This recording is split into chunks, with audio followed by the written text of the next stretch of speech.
E o que eu trago aqui como boa nova, que eu odeio, uma coisa que eu não gosto é ficar pregando, olha, estou fazendo algo certo, quero ensinar, não quero ensinar nada a vocês já estão fazendo um trabalho muito bom. A boa notícia que eu trago é que está crescendo, está surgindo algo que é afirmativo, que é positivo, que vê o Brasil cheio de potencial e que não desiste mais do Brasil.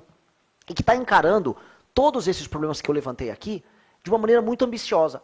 Um tema que nós colocamos no debate público, o tema da destruição do crime organizado e da desfavelização. Por que eu coloco isso? Lógico que já falavam sobre crime organizado antes da gente, natural, já tem bancada, tem tudo.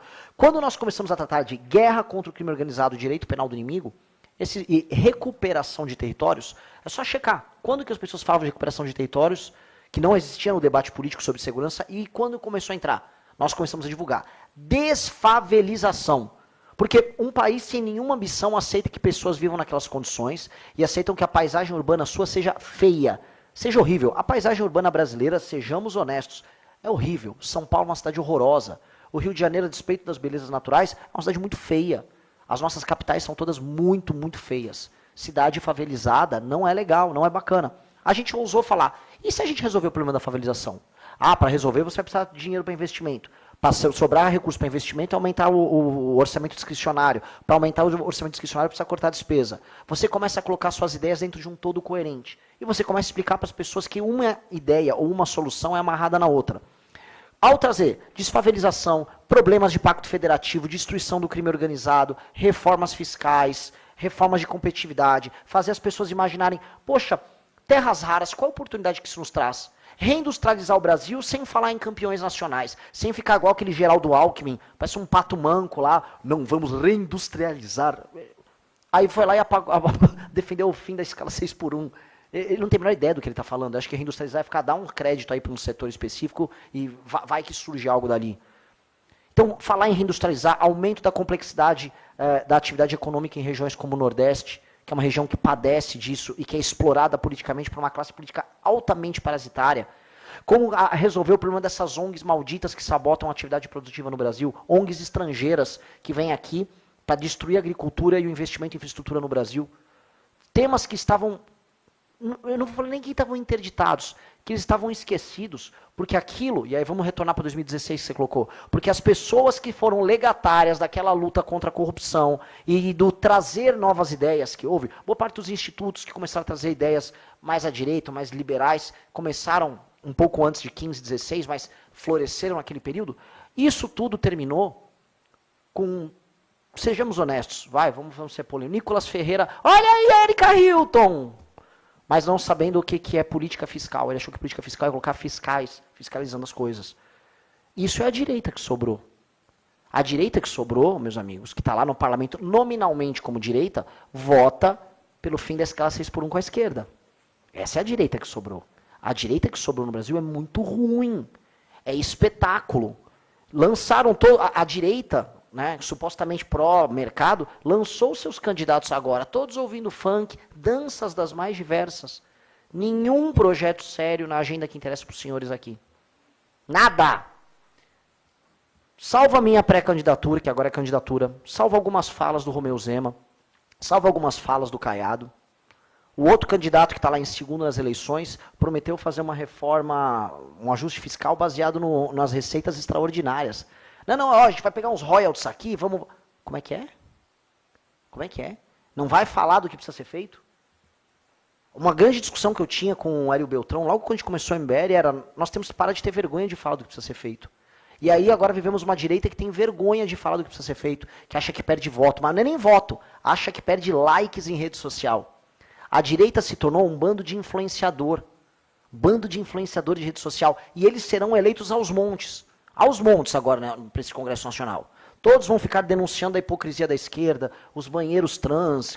Vão lá, vão fazer o que precisa ser feito, vão arrumar grandes brigas lá na Universidade Federal de qualquer estado do Brasil. Olha só o comunista. E falo isso sendo parte de um grupo que já fez isso, que já teve lideranças que cresceram fazendo isso. Não funciona. Não funciona.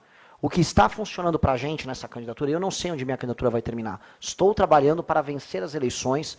Estou tendo engajamento de candidato que tem chance de vencer a eleição.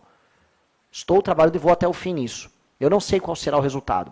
Mas o marco de uma geração já está dada. Há uma geração que acredita que é possível tornar o Brasil uma das 5 nações mais importantes do mundo nos próximos 30 anos.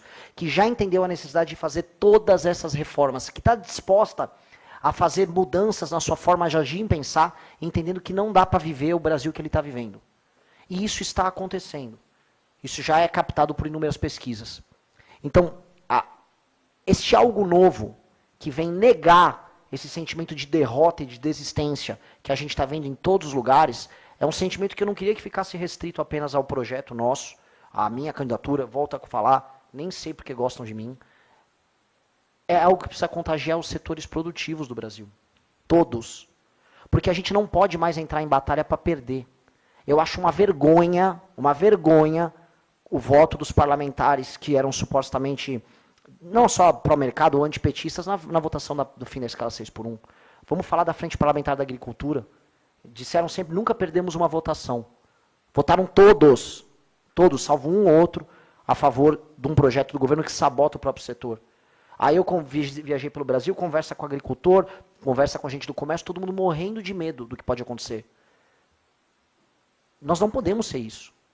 E os setores não podem ser assim. Visitei alguns setores, eu visitei um pessoal do varejo em algumas reuniões, e a preocupação maior era a taxação ali dos produtos chineses que vinham. Eu falei, tudo bem, entendo. Uma política setorial todo mundo tem. E acho que a gente tem que sentar para conversar sobre todos. Dito isso, quando estava o setor de vocês nas outras discussões importantes? Nas discussões que são amplas, que são transsetoriais. A gente não se une nos grandes temas. Se a gente se une pelas reformas, uma reforma fiscal que diminui o impacto da dívida no orçamento, diminui a relação dívida-PIB, que faz com que aumente o espaço do orçamento discricionário, que o Estado possa investir mais, isso tem efeito sobre juros, tem efeito sobre dívida, tem efeito sobre crescimento econômico. Isso são reformas que interessam a todos. Por que nós não estamos unidos em reformas como essa? Uma nova reforma trabalhista que vai precisar ser feita. Por que nós não estamos unidos falando desse tema? Por que as candidaturas presidenciais não estão falando desse tema? Por que está todo mundo quieto sobre isso? Por que a eleição está sendo sobre o Lula dizendo que ele não é um Bolsonaro e o Flávio Bolsonaro dizendo que ele não é um Lula? Por que nós estamos indo para a eleição mais despolitizada da história quando nós estamos nos piores momentos da nossa história? Numa encruzilhada histórica em que o mundo está indo para a inteligência artificial, em que as principais nações querem as terras raras nossas, que nós estamos perdidos geopoliticamente, que as empresas nossas estão tendo um recorde de recuperação judicial e estão fechando, que boa parte do nosso território é tomado por facções e crime organizado, que nós perdemos relevância internacional, que a complexidade dos nossos setores industriais vem desaparecendo, que só o agro em certas regiões está sobrevivendo e tendo algum tipo de pujança e ganho de produtividade, que os nossos melhores jovens estão indo para fora do Brasil estudar. Que isso? A gente está indo para uma encruzilhada histórica e a resposta é o funk do Bolsonaro e a Janja cantando louvor evangélico para fingir que gosta de crente. É assustador. É assustador. Então, vejam, eu não sei e espero de verdade despertar, eu não sei se eu vou conseguir, mas eu espero de verdade despertar todo o restante do Brasil que está morto, que está apático. Para mim é muito bom que as candidaturas do Lula e do Flávio estejam apáticas, e para mim, como eu tive a honra de visitar do norte a sul do Brasil, do centro-oeste ao interior de São Paulo, eu pude ver os eleitores que supostamente eram mais leais ao lulismo, não tem nenhuma energia para defender o Lula. E os eleitores mais leais ao bolsonarismo estão loucos para capitular. Só que quem está em posição de poder agora tem que tomar a decisão certa. E a decisão certa é botar a cara naquilo que é certo. E aquilo que é certo, óbvio que eu vou puxar a sardinha para mim. Mas se vocês acham que aquilo que é certo é o Zema, o Caiado, tomem lado. Tomem lado. Eu naturalmente considero ser de longe a melhor alternativa, a mais ambiciosa, a mais energética, mas o que eu estou falando é um chamado, é um despertar para, pelo amor de Deus, a gente vai se deixar guiar por essa dupla de idiotas completos. Que, vamos ser sinceros, que combinaram essa eleição lá nos Estados Unidos. Todo mundo sabe que o Tarcísio foi retirado num combinado que houve junto com o Trump, junto com a família Bolsonaro, junto com o Joesley Batista. Todo mundo sabe que isso deu origem à candidatura do Flávio Bolsonaro.